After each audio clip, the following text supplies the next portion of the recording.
Hello and welcome to the Lesson 9 case study for 7410 Installing and Configuring Windows Server 2012 R2. So in this case study, the network administrator wants to install and configure a virtual local area network.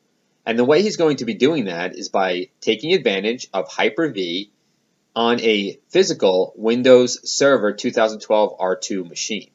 He's going to be taking advantage of virtualization, and he's going to be creating a virtual network in order to test before a network like that would actually go live in a production environment.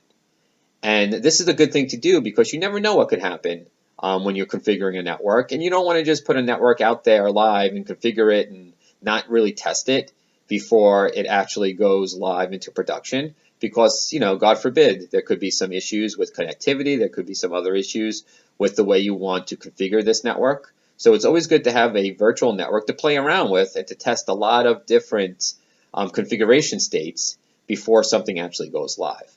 However, unfortunately, a junior network technician mistakenly connected the VLAN, or the virtual local area network, to the physical live network, which is now causing several different issues on the physical network. There's lots of now connectivity issues.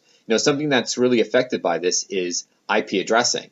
So there are IP conflicts on the network, as well as network slowdowns and all sorts of things, because now you're mixing a virtual network with a live network, and the virtual network hasn't even really been tested yet.